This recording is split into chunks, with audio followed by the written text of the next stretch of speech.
Es un honor realmente recibir en este escenario académico, en este espacio académico de discusión, al doctor Jorge Cañizares y al doctor Rafael Polo, junto con el director de Historia, el doctor Omar Bonilla.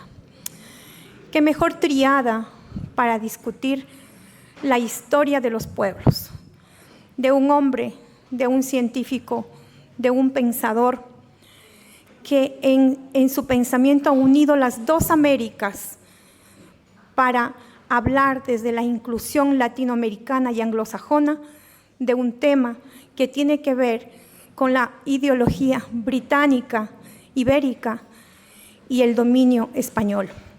Quiero darles las gracias por estar aquí.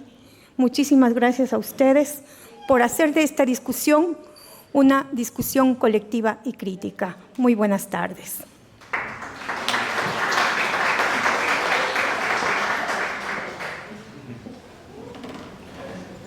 Buenas tardes. Como carrera de historia nos es un inmenso honor y un privilegio tener aquí a nuestro amigo, a nuestro colega, a nuestro maestro Jorge Cañizares.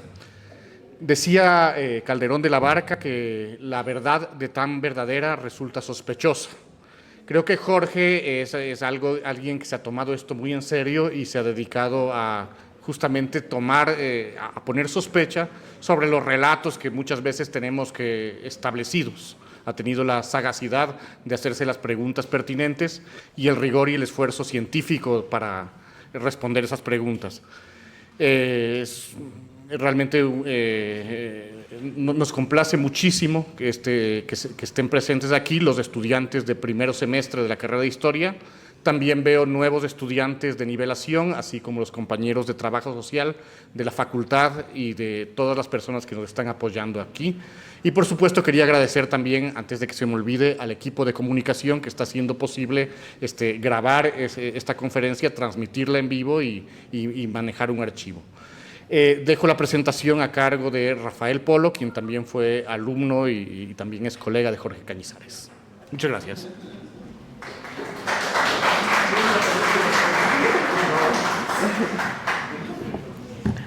Buenas tardes a todos, a todas. Es un gusto para mí presentarle a mi amigo Jorge, al profesor Jorge Cañizares Esguerra. Sí, no fui alumno de Jorge, tuvimos otro tipo de vinculación y siempre agradezco eso. A ver, pensar la historia significa constantemente poner en duda los supuestos historiográficos que se sostienen durante décadas y a veces durante siglos. Una de las tareas que ha hecho Jorge desde su primer texto, ¿sí?, ha sido poner en duda el discurso historiográfico que el Estado Nacional hereda desde el siglo XIX hasta el día de hoy. Es decir, en los trabajos que Jorge ha publicado, ha puesto en duda 200 años de verdad historiográfica, 200 años de verdad historiográfica muy importantes.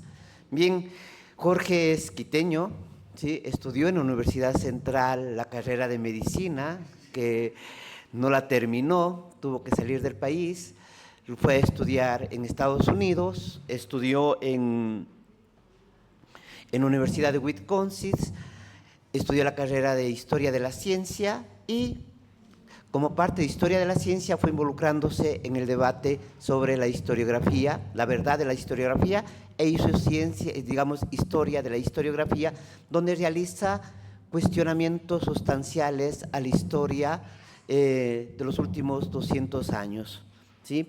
Él es ganador en el 2001 del Premio Historia Atlántica en Estados Unidos con el título «Cómo escribir la historia del Nuevo Mundo», un texto que revoluciona completamente, ¿sí?, la manera de entender los supuestos históricos, políticos, ontológicos con los cuales se criticó y se cuestionó duramente al Imperio Ibérico y que da surgimiento a lo que Jorge llama la epistemología patriótica, es decir, una nueva versión, una nueva manera de narrar desde perspectivas liberales, desde las perspectivas de la construcción de los estados nacionales contemporáneos, lo que fue la conquista de América, lo que fue el Imperio Ibérico.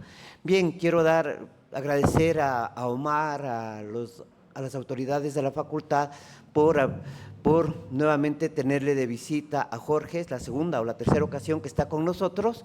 Gracias, Jorge, por aceptar estar acá. Y bueno, les dejo con él. Muchas gracias.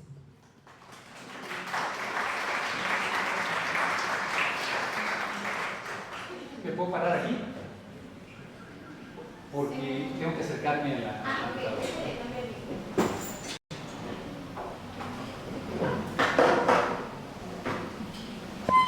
¿Esto cambia? Perdón. Okay.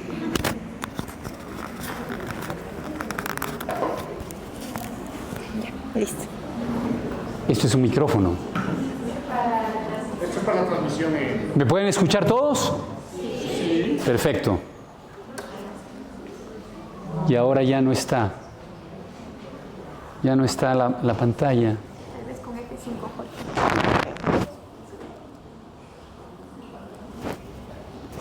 Ok.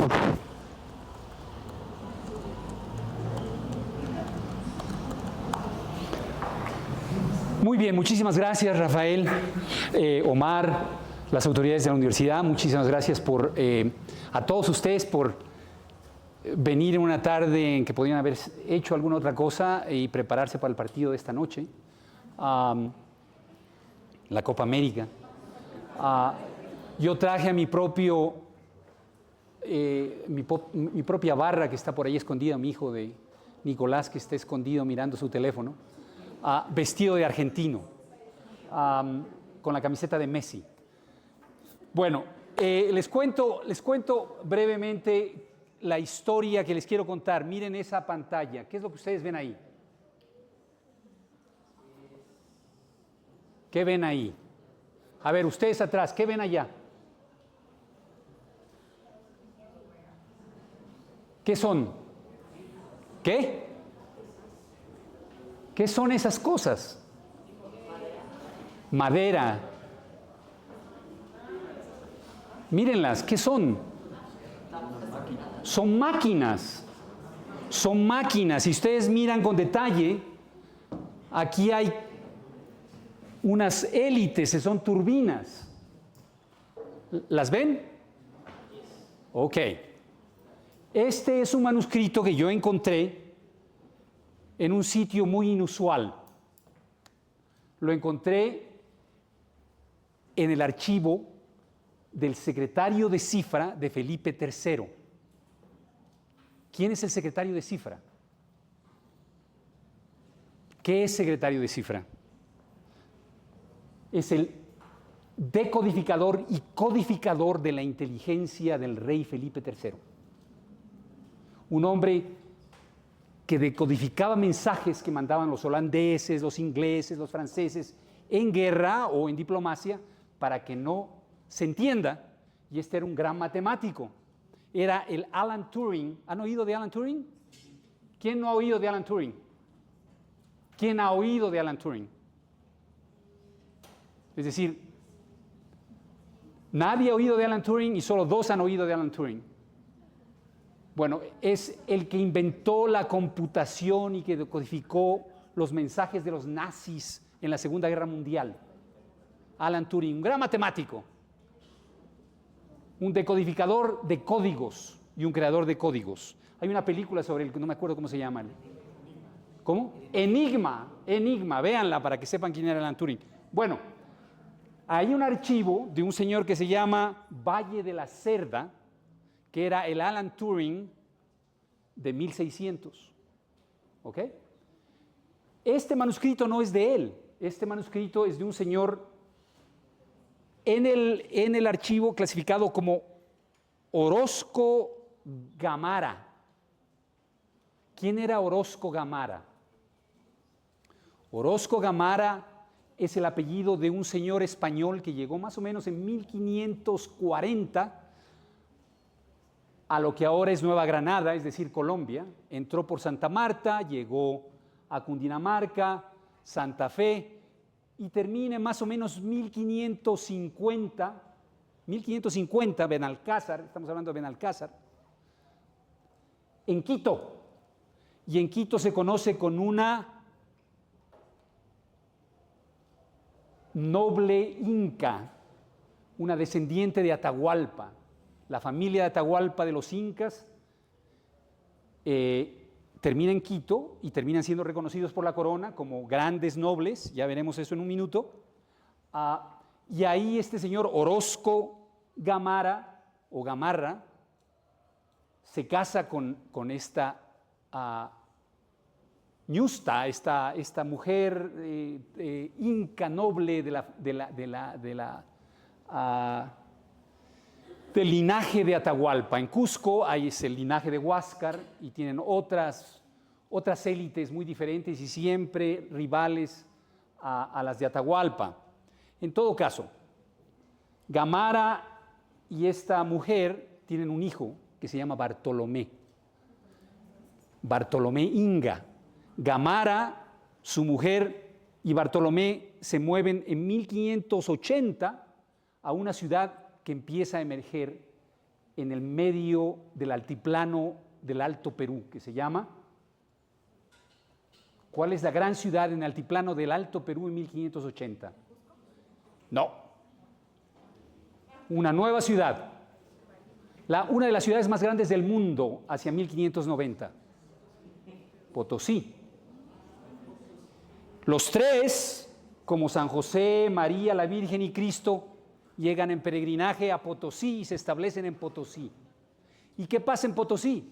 Ellos empiezan a investigar formas de procesar la plata. Potosí es conocidísima en ese momento por ser una ciudad industrial enorme dedicada a la producción de economías de escala de plata. ¿Cómo se producía la plata en ese momento en Potosí? Se extraía de los cerros. ¿Se extraía de qué? De las minas que tenían los cerros. Eran dos grandes cerros, que es el cerro de Potosí y el de atrás, que tienen roca, en donde hay una roca muy rica en plata. Una parte era muy rica en plata y empieza la producción de plata muy temprano, en 1540, 1550, con yanaconas. La mayoría son indígenas que habían sido sirvientes de los incas y después se convirtieron en sirvientes de los conquistadores encomenderos. Y estas poblaciones flotantes que no pertenecían a ninguna comunidad terminan todas, o bueno, no todas, una gran cantidad en Potosí. Y en Potosí empiezan a producir plata. Y vamos a ver cómo empiezan a producir plata. La empiezan a producir con unas cosas que se llaman guairas. La plata se puede producir de varias maneras, pero la manera más común y corriente de producir plata es ¿cómo? Ustedes que son mineros y que han estudiado metalurgia, lo que han visto en la televisión, cómo se produce oro y cómo se produce plata y cómo se producen otros metales. ¿Cómo? Se funden en fundiciones. Tienes que coger la roca con plata, la partes un poco y la metes en un horno y en el horno le metes muchísimo aire, ¿no es cierto? Con unas cosas que se llaman fuelles, produces bastante aire, produces bastante calor dentro del horno y la plata, los metales, la roca empieza a diluirse y esa es la forma en que se produce plata. Y esa es la forma en que estos yanaconas empezaron a producir plata y esa es la forma en que Potosí como ciudad empieza a crecer. Para 1560 hay 7,000 de estas fundiciones en la montaña, todas controladas por indígenas yanaconas, guairas.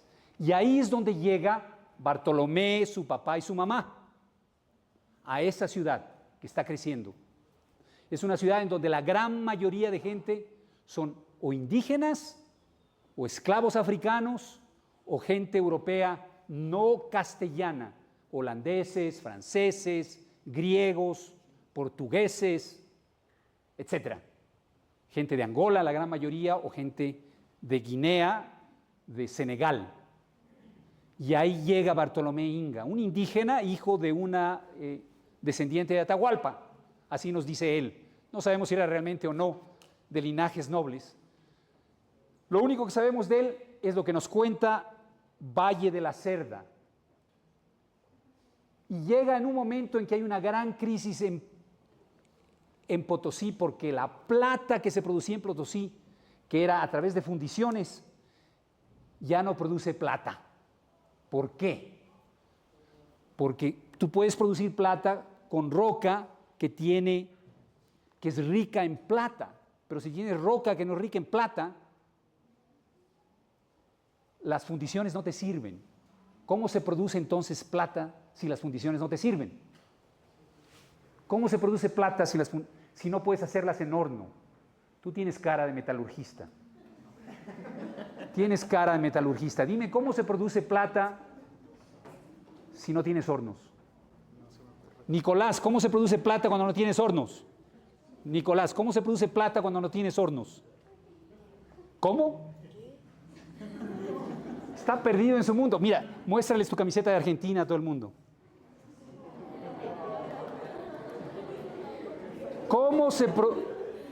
Ya lo hice tener vergüenza.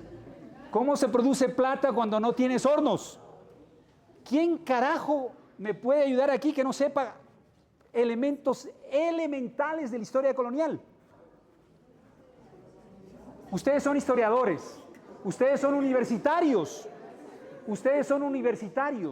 y no saben cómo se produjo plata en América. ¿Cómo se produjo plata en América? No. ¿Cómo se produjo plata en América en el periodo colonial? Nosotros fuimos los principales exportadores de plata del mundo que produjo la economía global. La economía global se origina en Potosí. Potosí, la producción masiva de plata permite que, ahorita le hacemos, no se preocupen, permite que se globalice la economía, que se abra China por primera vez. La plata de Potosí permite que los mercaderes holandeses, franceses, ingleses, portugueses hagan comercio en China, los españoles a través de Manila y Filipinas, porque los chinos lo único que les interesaba que podían darles los europeos era plata. Plata.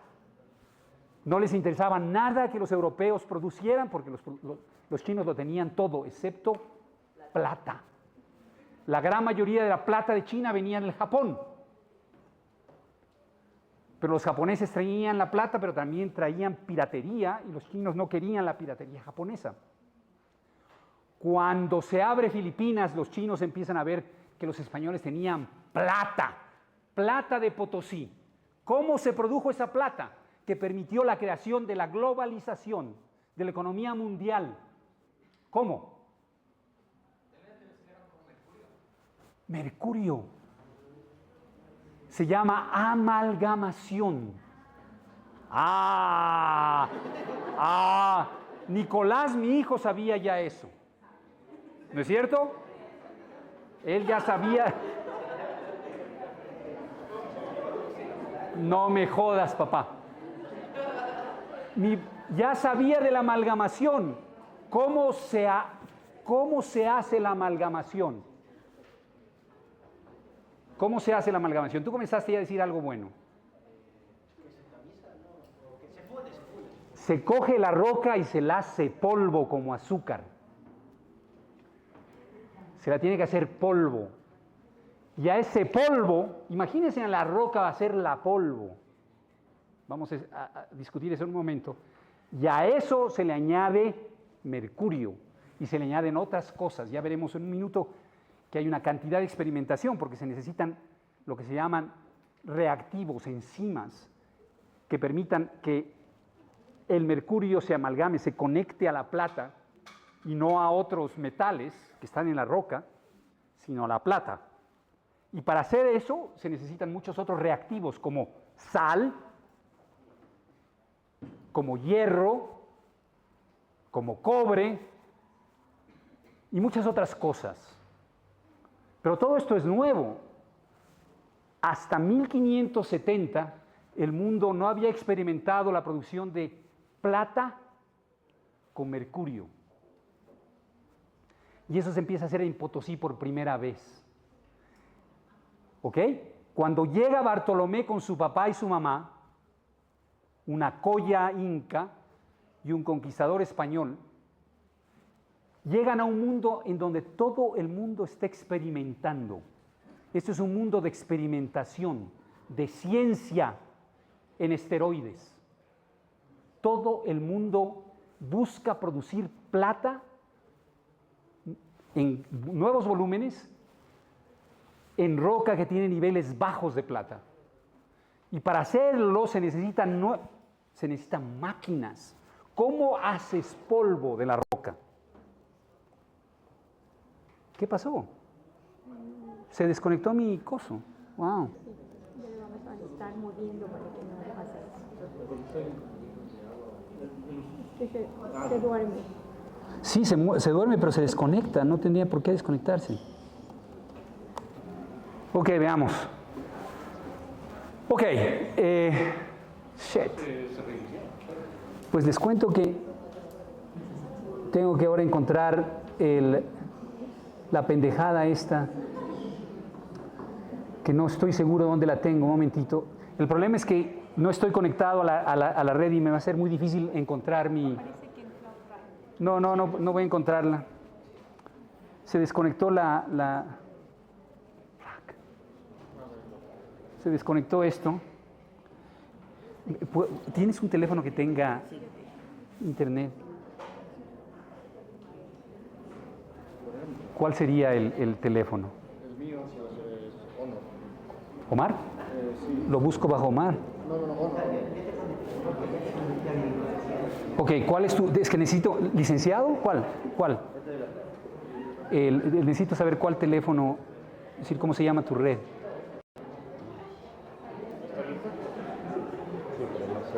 Teléfono de Omar. Ya abre la mía, por si acaso. Solo déjame ver cuál es el nombre de... ¿Cómo se llama tu...? Ya, a ver, estamos los dos. Ahorita cualquier día. Tengo licenciado, tengo... ¿Rafas? No aparece. ¿Te parece? No.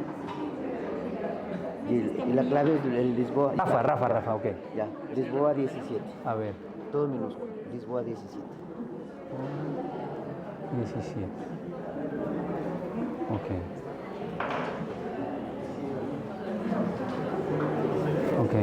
Connected, good, ok. Perfecto. Sería charlas. Potosí.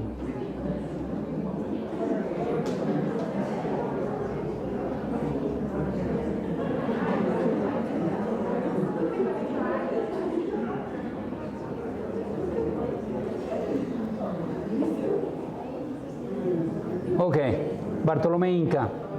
Ok, volvamos. Voy a tener miedo.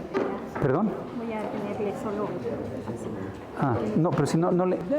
Y ahora sí ya voy a empezar a usar las imágenes. Bueno, ¿qué les decía? ¿Qué les contaba? ¿Cómo haces polvo de la roca? Y para eso necesitas máquinas. Ese tipo de máquinas es en lo que se especializó Bartolomé Inga.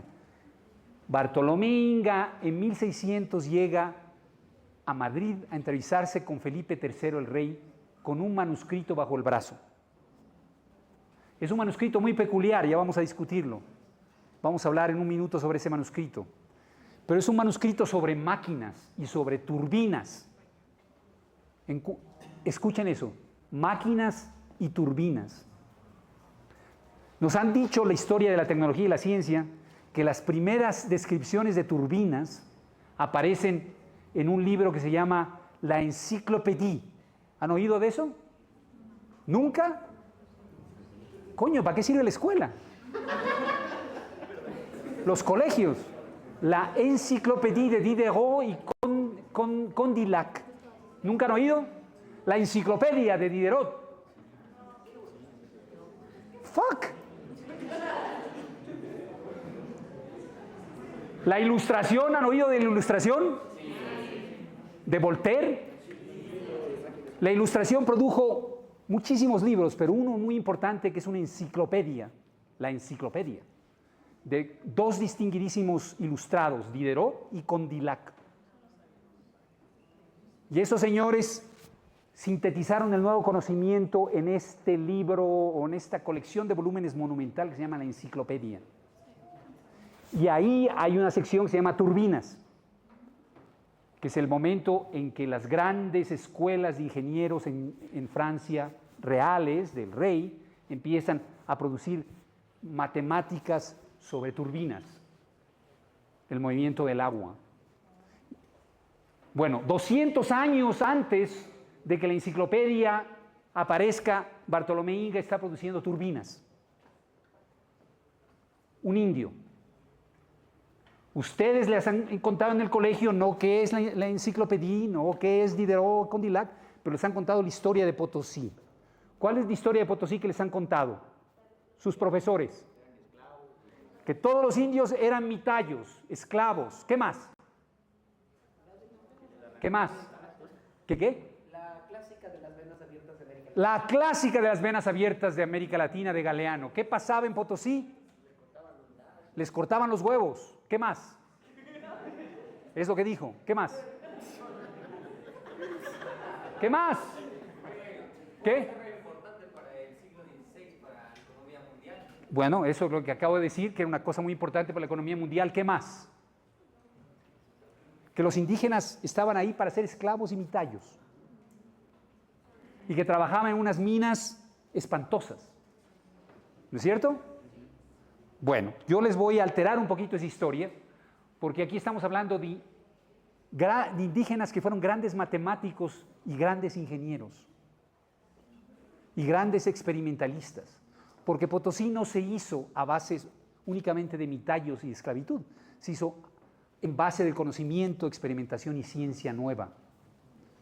Y una producción de economías de escala extraordinariamente grandes e impresionantes, en donde para producir polvo que se mezcle con mercurio y con otro tipo de reactivos, se tuvo que producir una ciudad industrial nueva, nunca antes vista en la historia de la humanidad. Una cosa muy parecida a Manchester. ¿Ustedes han oído hablar de la Revolución Industrial? ¿No es cierto? Y eso pasó en Londres, ¿no es cierto? Perdón, en Inglaterra, ¿no es cierto? ¿No es cierto? ¡Falso! Eso pasó en Potosí, una ciudad industrial, de maquinaria, de fábricas, enorme, basada en ciencias experimentales, en donde los indígenas no solo son mitayos y esclavos, sino los indígenas son empresarios, y son industrialistas, y son experimentalistas, y son ingenieros de turbinas y de máquinas. Esa es la lección de hoy. Si se van a la casa con esa lección clara, he triunfado.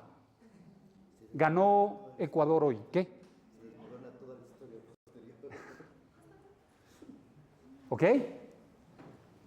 Pero esto es mucho más interesante aún de lo que les acabo de decir, porque Bartolomé Inga derrota a este señor Valle de la Cerda. Bartolomé Inga no solo fue un gran ingeniero, sino fue un gran matemático. Resulta que cuando llega con su libro debajo del brazo, a hablar con Felipe III, llega con un libro escrito en cifras, codificado. Y por eso Valle de la Cerda lo recibe. Felipe III le dice: hey, no tengo el código para leer este tratado de tecnología, por favor, descífralo. Y Felipe III y Valle de la Cerda hicieron un gran evento de la corte, en donde él iba a presentar en frente al público, como lo había hecho con códigos holandeses, códigos ingleses, códigos franceses de guerra e inteligencia, iba a descifrar este manuscrito y todos los cortesanos iban a decir: ¡ah! ¡oh! ¡wow! Pero resulta que no pudo. Resulta que Bartolomé Inga creó un código, vamos a verlo, tan complejo y tan difícil para Valle de la Cerda que nunca pudo decodificarlo. Y el manuscrito quedó en su archivo, entre otros, muchos otros documentos en donde él descifra y crea cifras, en donde es el único que no es descifrado. Entonces, déjenme, les cuento la historia de Potosí y Bartolomé Inga. Bartolomé Inga pertenece a este tipo de familias. Este es un manuscrito que apareció en México a finales de la colonia, 1790, 1800. Es una familia inca que vive en México y que busca reconocimiento de su linaje por parte del virrey. Y presenta este manuscrito, un manuscrito de Felipe Tupainga Yupanqui. Es un manuscrito que data de 1645, que tiene ¿cómo se llaman estos? Escudo de armas, un escudo de arma hispano-inca. Y ahí están los descendientes de Tupainga Yupanqui, que terminan a través de las vicisitudes de la historia colonial, todos en México. Pero la historia de este manuscrito y de linajes incas es una historia muy común en las Américas, no solo en México, sino aquí en Quito, en Perú, en Cusco, en todas las Américas. Bartolomé Inga no es un solo individuo que aparece de la nada, es parte de una cantidad de élites indígenas que participan activamente en el proceso, en el Imperio Español. Son agentes de ese imperio, son co-creadores de ese imperio. Nosotros hemos visto el Imperio Español como una cosa creada por los españoles y lo llamamos Imperio Español. Y cuando vino la independencia, creamos esta historia de un imperio creado por los españoles, cuando en realidad fue creado por millones de negros, indígenas, mestizos, y gente de muchísimos lados, griegos, senegaleses, angolanos, congoleses, mapuches, porque muchísimos de los esclavos indígenas que terminan en lugares como Potosí vienen de todos lados. No solo del Alto Perú, no solo de Titicaca o del lago Titicaca o de la región de Aymará o la región de Cusco, Huamanga, vienen de todos lados, pueden venir de Nuevo México, pueden venir de La Plata, pueden venir de Cubagua en Venezuela, pueden venir de cientos de lugares. Yo he visto un censo de emancipación indígena de 1550 en Panamá, donde hay 800 esclavos que vienen de 80 lugares diferentes del continente. De 80 diferentes lugares del continente. Es un lugar cosmopolita, es un lugar que tiene gente de todos lados, holandeses o de Países Bajos, portugueses, griegos, de nuevo turcos, que se hacen pasar por griegos, etcétera, etcétera, etcétera. Y entre ellos están estas élites, las élites indígenas, los curacas, los caciques, muchos de ellos reclamándose de linajes incas. La mayoría de ellos se están inventando esos linajes, se están inventando descendencias que no existían, que en realidad no eran de ellos. Pero es un mundo de oportunidades, un mundo como el de Bartolomé Inga, que llega a Potosí, donde él se tiene que reinventar, él y su familia. No sabemos si realmente su madre era Coya, no sabemos quién realmente era su padre, y no sabemos si él realmente era hijo de Coya y de conquistador. Él se dice ser hijo de conquistador y Coya. Y su historia es muy parecida a estas imágenes que están en Cusco, de caciques incas, que son parte del Imperio Español. Y como ustedes pueden ver, estas son imágenes de caciques con escapularios, con escudos de armas, con cruces, con sagrarios, muy cristianos, muy católicos, muy piadosos y muy incas. Hay docenas de estas imágenes en Cusco hoy y en otros lados. Esta es otra típica imagen de estos incas cusqueños con sus escudos de armas y sus enanos. No sé si lo pueden ver aquí, el enano. Es parte de esta cultura cortesana, de curiosidades, de pigmeos, de enanos que están festejando al noble. Son parte de esta tradición de antiguo régimen de noblezas con escudos de armas, que por ser indios no son necesariamente menos imperiales. Y más. Y podría pues, presentarles centenas o docenas, bueno, no centenas, pero docenas de estas imágenes. Aquí está de nuevo otro inca con su escudo de armas y su enano, en una imagen típica cortesana. Bueno, en México pasa lo mismo, con escudos de armas mexicanos, tenochtlas o tlaxcaltecas o texcocanos, lo que sea. Ahora bien, Bartolomé Inga es parte de ese mundo. Entre otras cosas, la mayoría de encomenderos y conquistadores hacia 1560, 1570, en este mundo, ya sea México o Perú, son mestizos, son hijos de conquistadores españoles con indígenas, con mujeres indígenas. ¿Qué sé yo? Diego de Almagro, el hijo de Almagro, el que comienza las guerras civiles del Perú. ¿Quién es Diego de Almagro? Un mestizo. No se lo llamaba todavía, no, esa categoría no existía, pero el hijo de un indígena nicaragüense con el conquistador Almagro, cuando Almagro vivió en Centroamérica antes de conquistar Perú. Diego de Almagro es el gran líder de las guerras civiles del Perú. Francisco Pizarro, la mayoría de sus hijos indígenas mestizos, que terminan como grandes nobles en Madrid o en Valladolid o en qué sé yo, en alguna ciudad española, Trujillo, Extremadura. Creo que en Extremadura terminan los Pizarros. Indios. ¿Quiénes son los hijos de Hernán Cortés? Martín Cortés, descendiente de madre española, y Martín Cortés, descendiente de la Malinche, la intérprete de Cortés, una indígena esclava maya que me permite hacer traducciones, y ambos son hermanos y ambos terminan juntos exiliados en España en los 1560.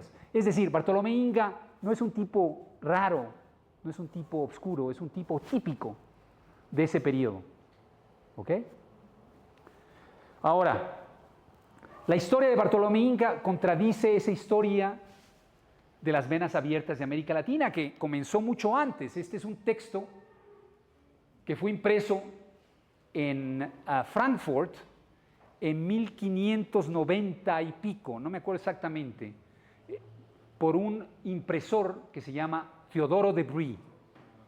Teodoro de Brie es uno de los grandes popularizadores de la leyenda negra, particularmente de los trabajos de Bartolomé de las Casas. Él es uno de los traductores de Bartolomé de las Casas y lo populariza como impresor calvinista, impresor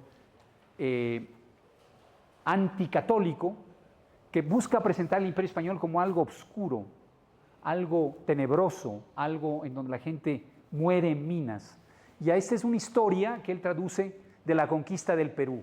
Y ustedes pueden ver la conquista del Perú, la montaña que sería Potosí está devastada y encima de la montaña está una cruz, la cruz de la conquista, de los conquistadores españoles, y una montaña hecha mierda, perdón, devastada. Disculpen mi lenguaje grosero y grotesco. Y allí está el cura dando bendiciones y recibiendo bendiciones, ¿no es cierto? El cura y los conquistadores. Y parte de esta representación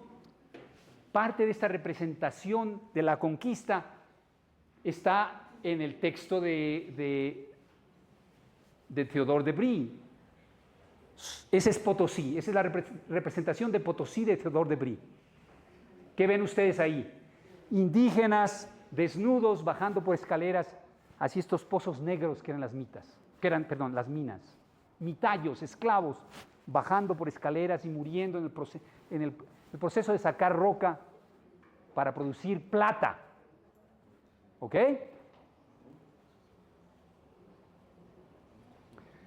Y este es parte del texto de Theodore de Brie. ¿Qué ven ustedes ahí? ¿Qué ven ustedes? Españoles torturando indígenas, cortándoles brazos, ojos, manos, como con carnicerías.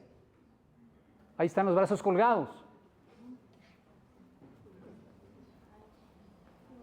Los españoles matando indios, produciendo una especie de carnicerías con las piernas y los brazos indígenas. Hay un asado también. Hay un asado, sin duda, una parrillada para que los caníbales indígenas se alimenten. Esa es la representación que nos ha llegado hasta el día de hoy de lo que pasó en Potosí. Eso comenzó muy temprano, en el proceso llamado la Reforma, una batalla entre nuevas religiones en el norte de Europa contra particularmente el Imperio Español y el catolicismo. Ahora bien, esa es la historia que ustedes recibieron en el colegio, que ustedes recibieron en la escuela y ustedes van a recibir en la Universidad Central. No de mí, pero de muchos de sus profesores. Pero ahora ustedes van a tener herramientas para decirles, momentito.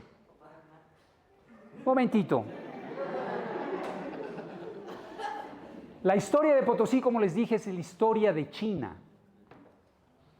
Ustedes tienen en China una historia de circulante impreso de dólares chinos desde muy temprano.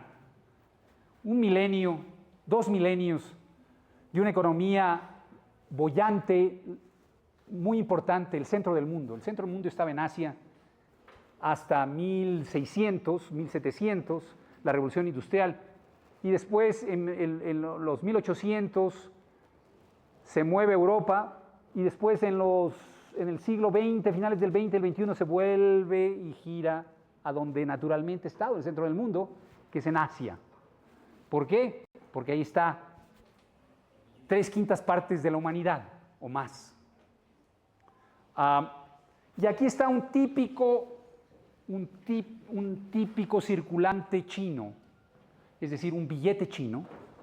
Y los chinos en la dinastía Ming, cuando se crea el imperio Ming, porque hay muchas dinastías, hay muchos cambios imperiales, los Ming deciden que los campesinos, los trabajadores chinos, tienen que ahora tributar en plata, ya no en circulante, ya no en papel, ¿ok?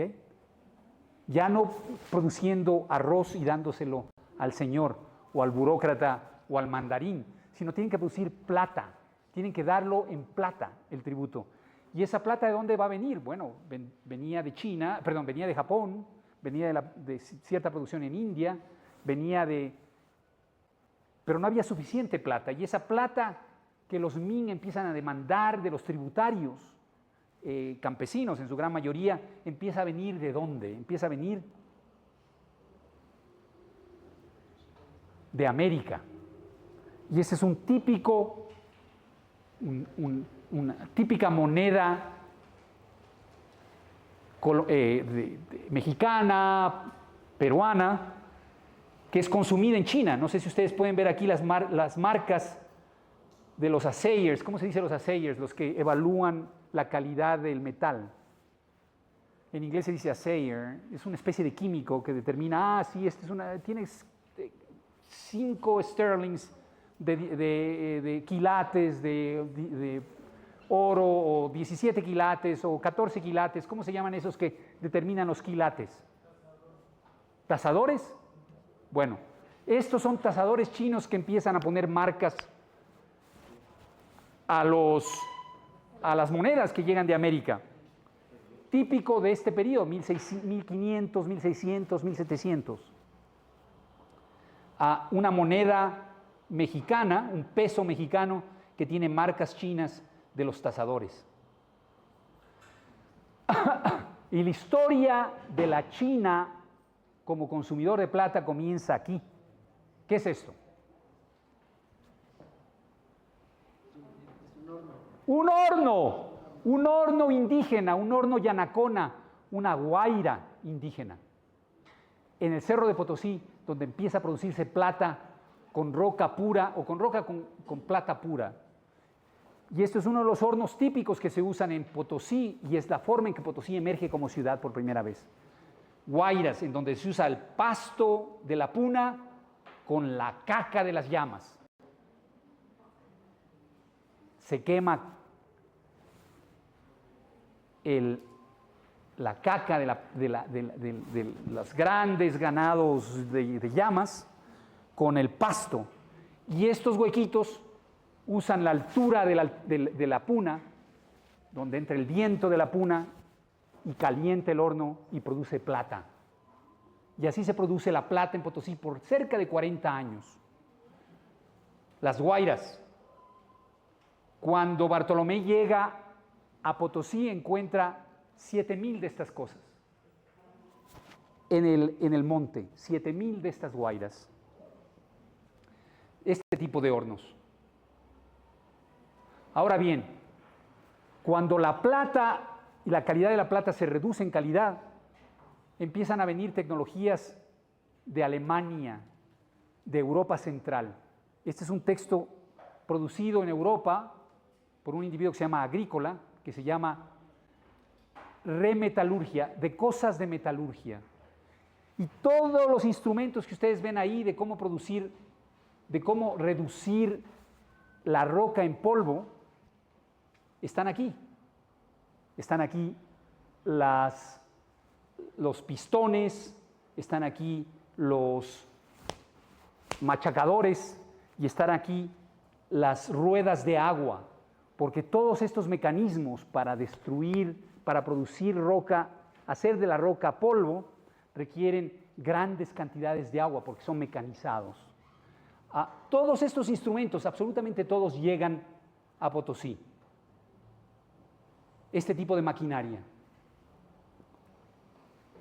Estas son ruedas de agua, como ustedes pueden ver aquí, con mazos que al subirse, elevarse y bajar empiezan a romper la roca. Este es el tipo de mecanismos que se tuvieron que usar y desarrollar en Potosí. Ahora bien, son molinos también de esta región que una vez que tienes pedacitos pequeños de roca, los mueles como si fueran maíz hasta producir pasta. Lo que les estoy tratando de decir es que todas estas máquinas son necesarias para que Potosí se transforme de fundiciones, de guairas, a ciudad industrial. Y para tener una ciudad industrial se necesitan cientos de estas máquinas, sino miles de estas máquinas, y montones de agua, montones de fuerza hidráulica, montones de fuerza hidráulica. Y ese es el tipo de máquinas que se usan en Potosí.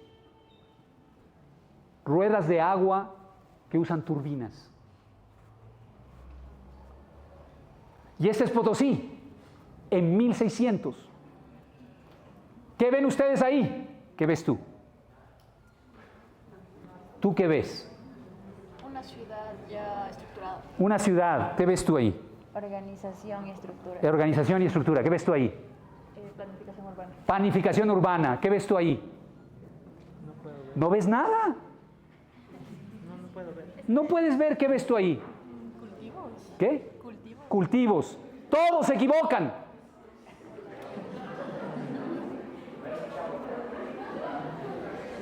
Todos se equivocan. Sí hay una ciudad.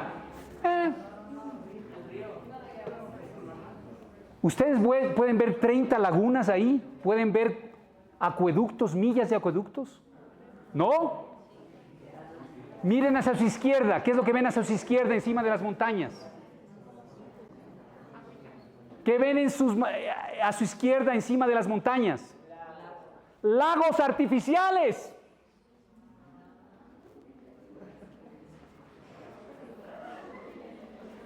Potosí en cerca de 20 años experimenta el desarrollo de aproximadamente 30 lagos artificiales que están cerca de la ciudad, relativamente cerca. Todos estos son lagos, este es un lago, estos son diques, lago, lago, lago, lago, lago, lago, lago, lago y diques. Montones de agua, montones de agua. Esta es una ciudad más grande que Manchester durante la Revolución Industrial. Una ciudad con más agua y más poder hidráulico que Manchester durante la Revolución Industrial. Con más acueductos, con más diques que los que Manchester experimentó durante la Revolución Industrial. Y todo lo que ustedes ven aquí, a lo largo del río, todas estas son industrias.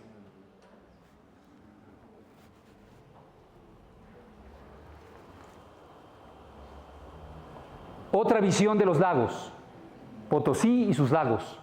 Ahora sí los pueden ver, ¿no es cierto? Sí pueden ver estos acueductos aquí. Estás hablando de cientos de millas de trabajos hidráulicos para mover agua hacia la ciudad. ¿Y qué se hace con esa agua? ¿Qué se hace con esa agua? ¿Qué? Lavarse las manos. Tener varios Poncios Pilatos. Para las máquinas, para esas turbinas que les mostré, esos masivas máquinas para triturar roca, para eso. Este es el sistema de lagos que se produce en Potosí y de acueductos que mantienen a Potosí activo en 1600. El momento en que Bartolomé Inga llega, esto es lo que él se encuentra. ¿Ok? Y estos son los acueductos que todavía, estos son trabajos de arqueólogos que están investigando pues los diferentes, todo esto ya se perdió, ya no existe, y lo que quedan son ruinas, y estos son trabajos arqueológicos de los acueductos. Y esta es una típica fábrica de plata en Potosí. Ustedes pueden ver el agua corriendo por aquí, las máquinas estas, las ruedas de agua, los sitios donde los hornos, el polvo, donde se mezcla con el mercurio, aquí se quema después el polvo y el mercurio, más agua, procesos de agua y máquinas. Esto es Potosí. Este es el Potosí que Bartolomé Inga contribuye a crear. Maquinaria y, de nuevo, ustedes pueden ver ya con más detalle, el agua, las máquinas, los trituradores aquí, los mazos, el polvo, la mezcla de polvo con mercurio. Y estas son ciudades enteras, es decir, lo que ustedes ven aquí son como industrias cerradas donde llegan las llamas con la roca que viene del monte, donde están los trabajadores mezclando el polvo de la roca con el mercurio y con muchos otros reactivos. De nuevo, para hacer esto posible no hay fórmulas, es una de las cosas acerca de la plata. Cada roca, cada sector, cada mina tiene diferentes composiciones químicas de roca y plata.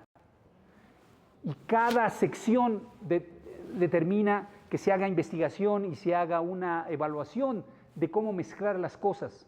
Y estás constantemente mezclando, añadiendo diferentes tipos de reactivos.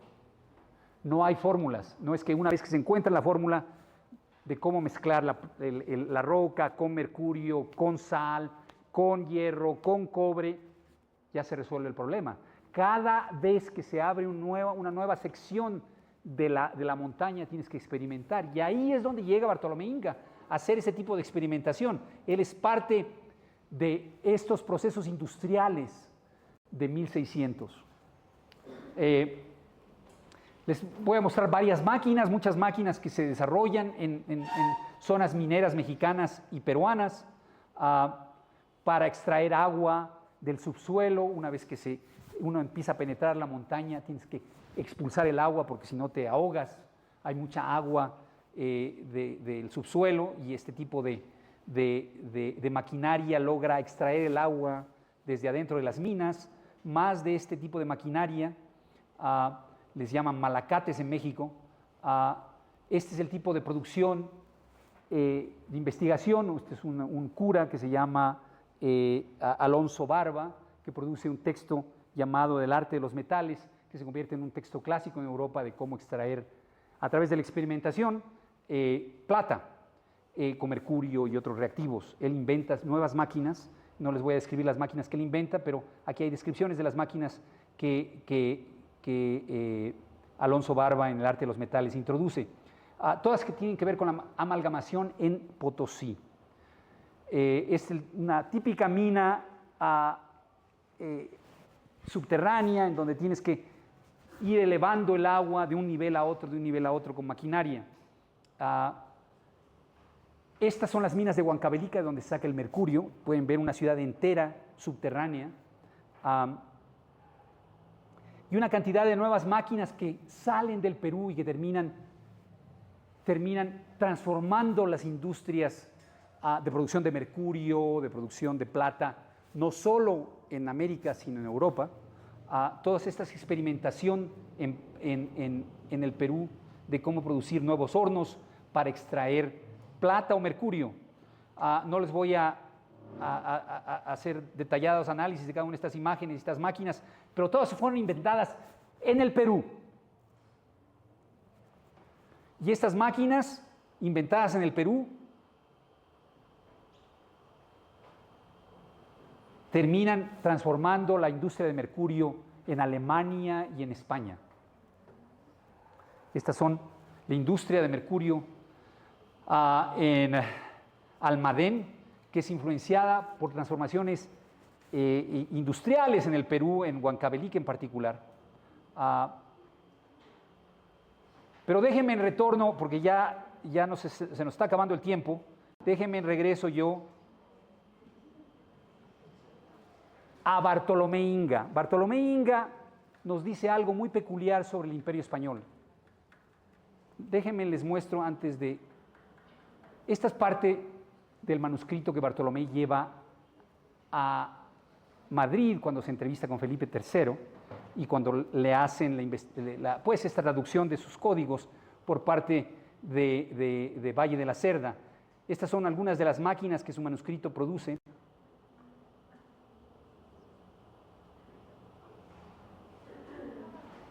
Y este es el manuscrito.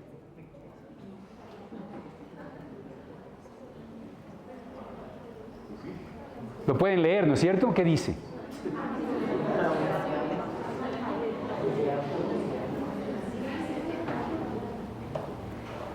La historia de Bartolomé Inga es muy interesante, no solo por Bartolomé mismo, sino cómo se produce el conocimiento en estas sociedades. Nos han dicho la historia de la ciencia y la historia de la ilustración, que el conocimiento se produce así.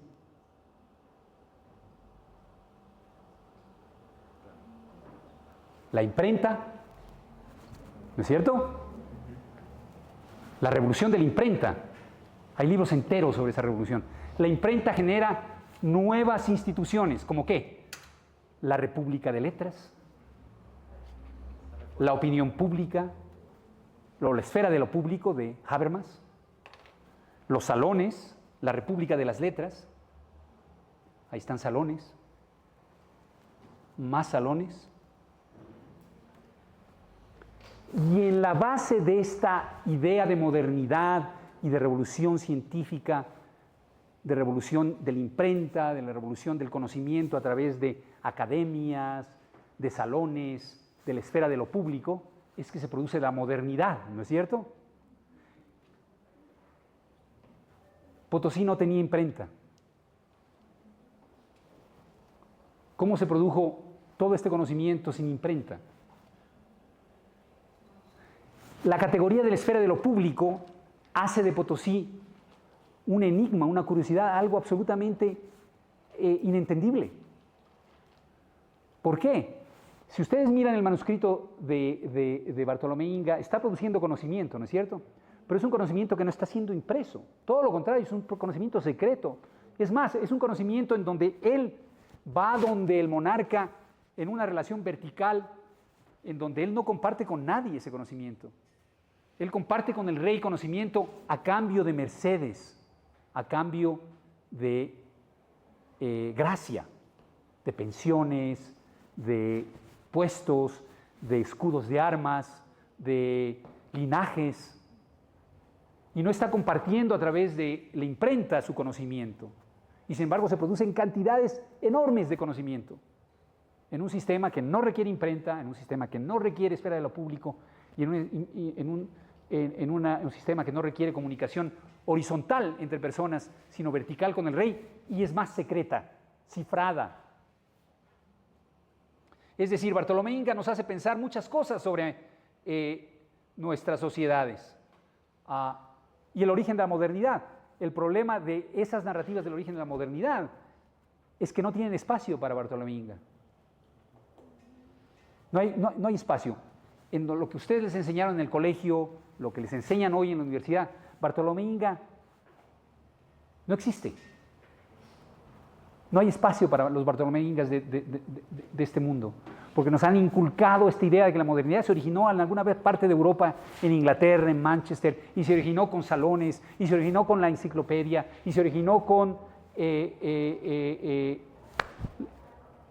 esfera de lo público. No hay espacio para los Bartolomés Incas de Potosí y del mundo americano. Y eso tenemos que corregirlo, creando nuevas categorías y decolonizando nuestro conocimiento, nuestras categorías, las categorías con las que analizamos nuestro pasado, que son profundamente coloniales en más de un sentido. Aquellos que les enseñan decolonización, anticolonialismo aquí en la universidad, están usando categorías coloniales todos los días para enseñarles a ustedes decolonialidad, anticolonialismo, etcétera, etcétera. Es una forma muy curiosa de decolonizarnos. Bueno, yo creo que con eso termino y podemos hacer preguntas, si tienen preguntas, porque ya no tengo nada más que decir.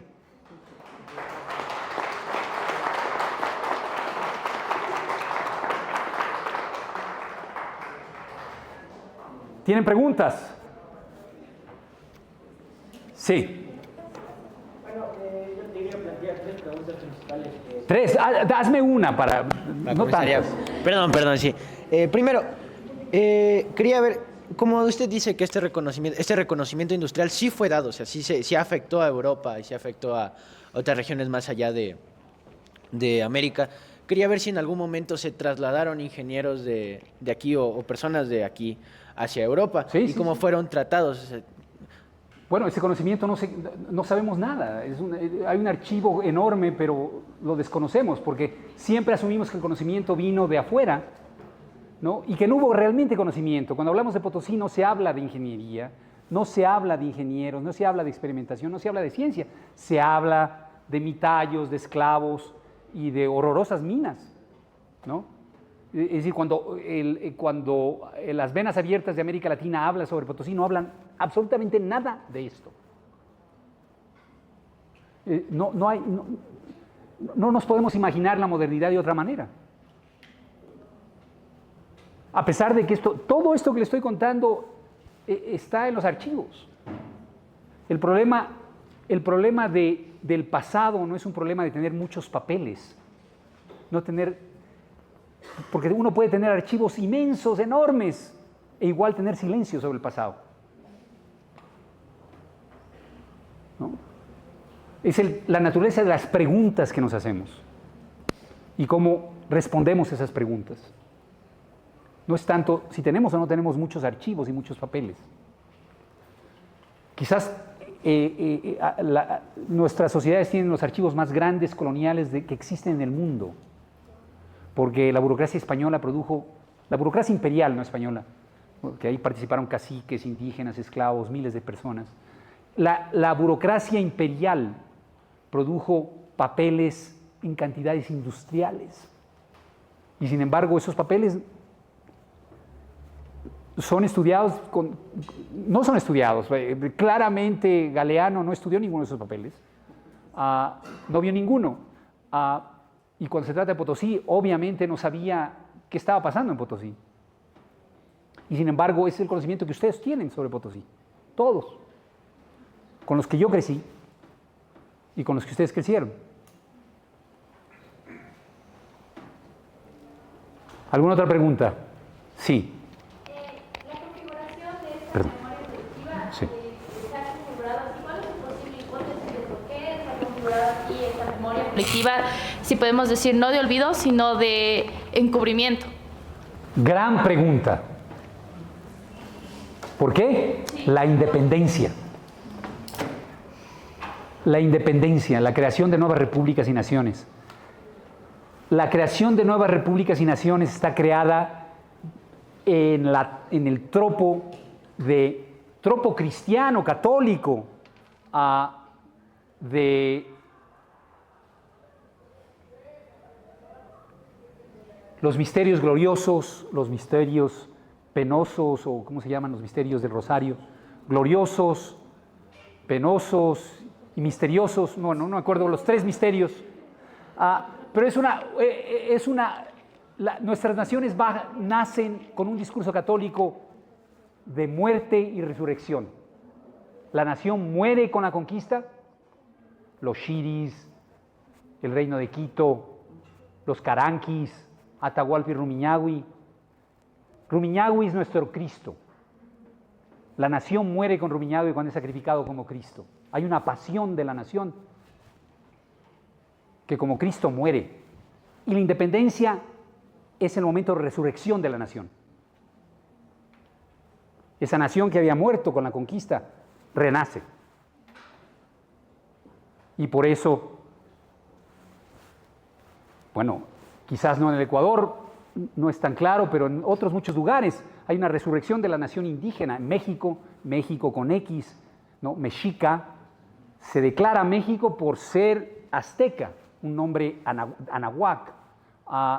La bandera de México es la bandera de Tenochtitlán, el águila y la serpiente.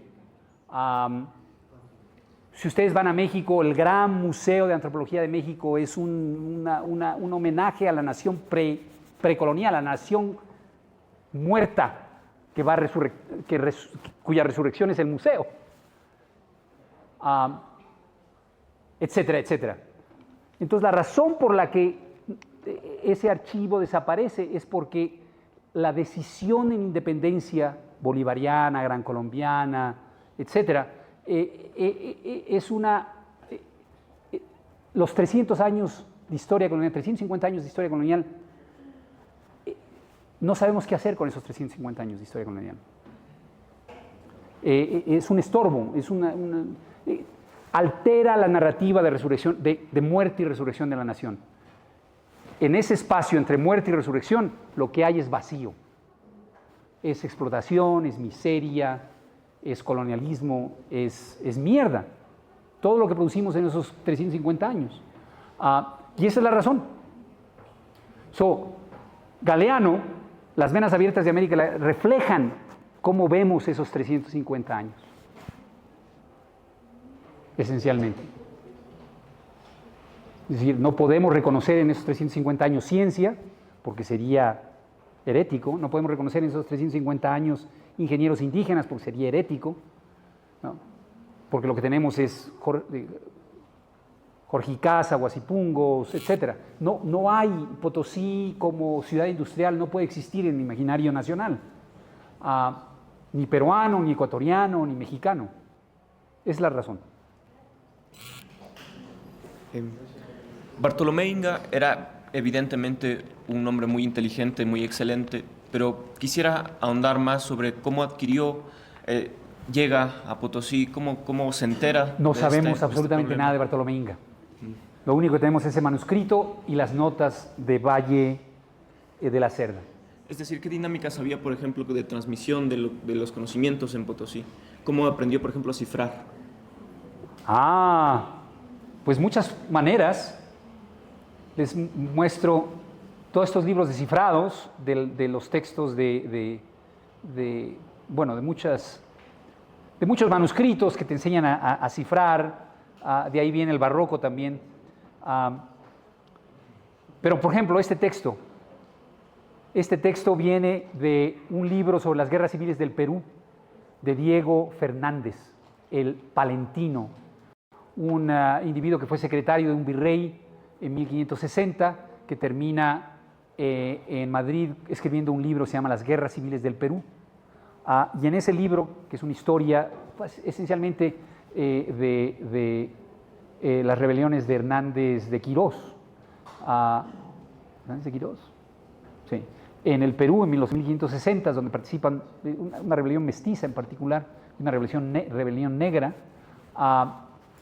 Esa guerra civil dirigida por Hernández, él la captura en este libro y nos cuenta de cómo se comunicaban los diferentes bandos.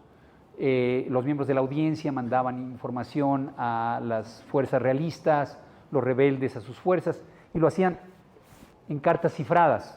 Y entonces el texto que fue publicado en 1560 y pico, tiene manuales de cómo cifrar. Porque los secretarios, ¿qué significa secretario? Es alguien que, secreto. La función del secretario es producir secretos. Cuando el secretario se instruye, lo primero que le instruyen al secretario es cómo codificar. Secreto. Y esto es parte de una cultura de cómo comunicarse a través de códigos. Y aquí están estos códigos, ¿no? Las formas más comunes de mandar cartas, porque las cartas pueden ser abiertas, ¿no? En el correo, etcétera. La masiva producción de cartas en el siglo XVI es enorme. Todo el mundo escribe uno a otro, se escriben entre ellos, escriben al rey. Estamos hablando de millones de cartas, porque no hay otra forma de comunicarse con autoridades distantes. No puedes mandarles gritos. Tienes que mandarles cartas. Y las cartas pueden ser tomadas por rivales y abiertas por rivales. Tú le estás diciendo, bueno, es lo que estoy haciendo, es lo que estoy pensando. Y por eso el uso de cifras es muy común. Y esto es parte de esos manuales. Y les muestro los manuales, pero les muestro también esta. ¿Qué es esto? ¿Qué? Una carta. ¿De quién?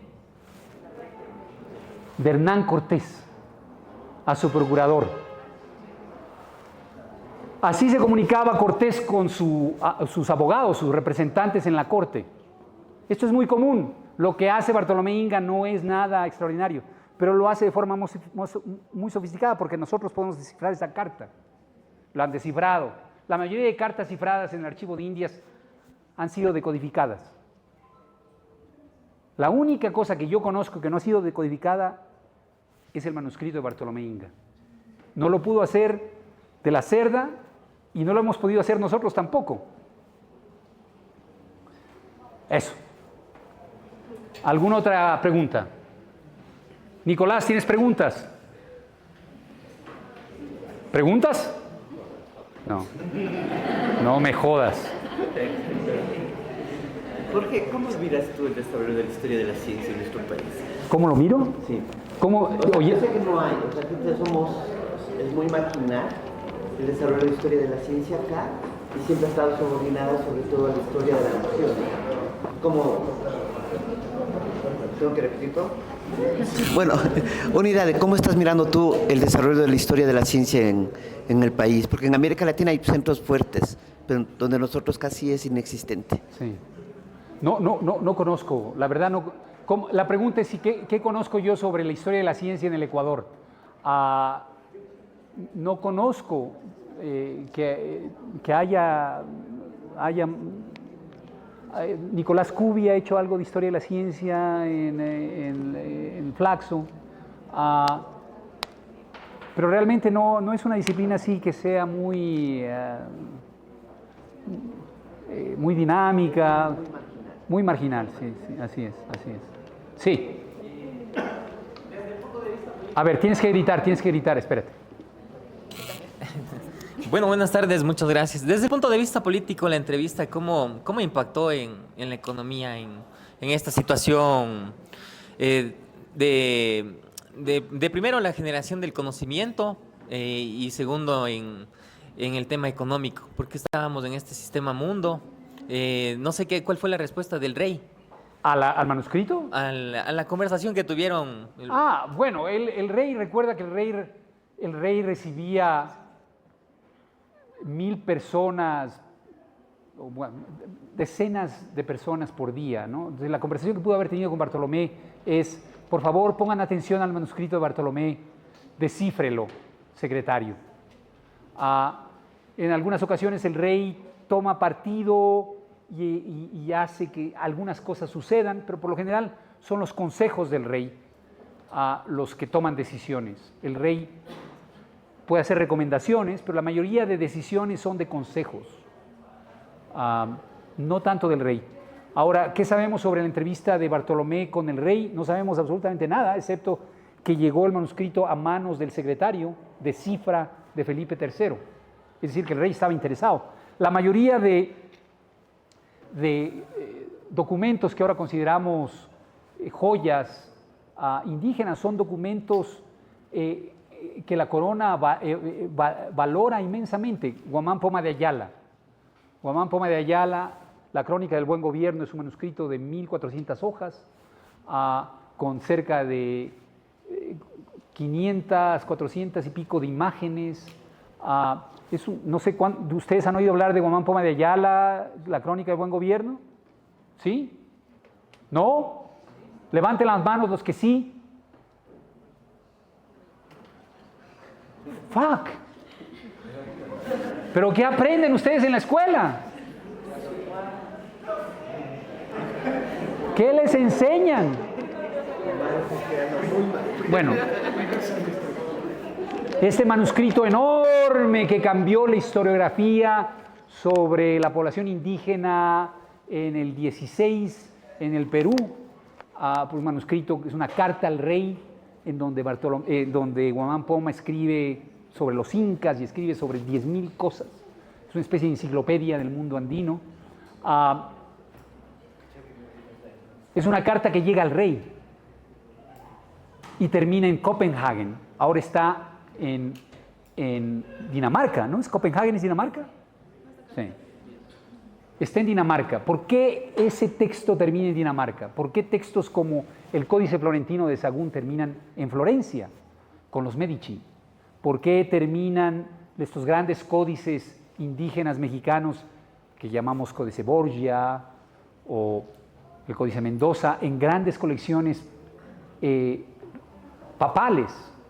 Borgia por el Vaticano, el Papa Borgia. Muchísimas cosas que son documentos indígenas ahora se encuentran regadas por el mundo en bibliotecas, cortes, colecciones europeas. ¿Por qué? Porque la monarquía no valoraba eso. Todo lo contrario, porque la valoraba tanto que eran regalos que daban en momentos en que se casaba la hija con el sultano, el representante del rey, el diplomático del rey iba a algún lado llevando esto como regalo a la alta nobleza de Dinamarca o de Suecia o de Alemania o lo que tú quieras. Es decir, yo no sé por qué te conté esta historia, ya no me acuerdo ni siquiera de la pregunta.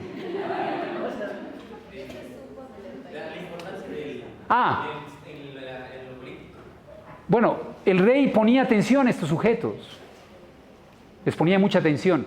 Es más, hay una historia que acaba de salir, bueno, no acaba de salir en español, pero escrita hace 5 o 6 años por José Carlos de la Puente, se llama Andean Cosmopolitans. En español tiene otra traducción, no me acuerdo cuál es la traducción, pero es esencialmente la historia de una cantidad de indígenas que terminan en la corte de los Austrias, Carlos V, Felipe II, Felipe III, Felipe IV, Carlos III o Carlos II. El rey, el hechizado que le llaman antes, el momento en que los Austrias se terminan y son reemplazados por los Borbones. Él estudia esas cortes y descubre decenas, si no centenas, de caciques, entre comillas, indígenas que están visitando al rey y al consejo. Es muy común lo que hizo Bartolomé Inga. Terminar en la corte presentando peticiones, porque la petición es una forma de recibir gracia, de recibir mercedes. Y entonces estos individuos terminan con escudos de armas, terminan con linajes, terminan con estancias, terminan con encomiendas, terminan con lo que pues van a pedir, ¿no? Recursos, pensiones. Tienen un impacto, es parte de la cultura política del imperio. Es lo que permite al imperio funcionar sin ejércitos por 350 años, ¿no? Sí. Es la última pregunta. Ya me cansé y mi hijo está harto.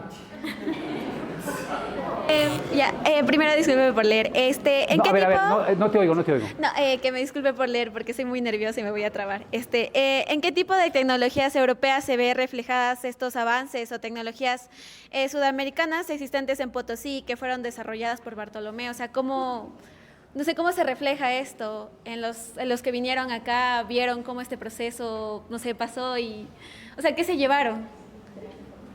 Bueno, ¿cómo se refleja este? Es un proceso, primero, lo que les conté sobre Bartolomé Inga es un caso de miles. Lo que Bartolomé Inga está haciendo, lo están haciendo miles de personas. Experimentación, introducción de nueva maquinaria, invenciones, peticiones, etc.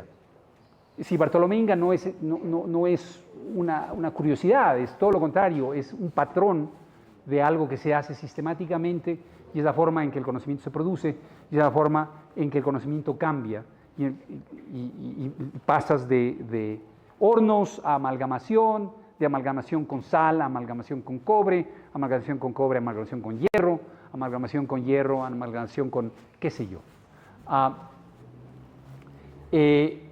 Es un proceso de experimentación constante, pero también de petición de gracia y mercedes constante. El poder del rey se basa en tres cosas. Uno que se llama gobierno, el otro que se llama gracia y el tercero es justicia. Gobierno es las peticiones de individuos de millones, porque se producen millones de cédulas reales y millones de mandamientos, ordenanzas, requerimientos a nivel local, a nivel virreinal, a nivel imperial, que vienen del derecho de los vasallos a escribirle al rey quejándose y pidiendo cosas. Por favor, necesito una carnicería, necesito una panadería, o al rey o al virrey o al corregidor, a los diferentes niveles. Necesito esto, las comunidades indígenas, por ejemplo, escriben muchísimo al rey y al consejo diciendo, oigan, los mestizos son una peste, tenemos que acabar con los mestizos.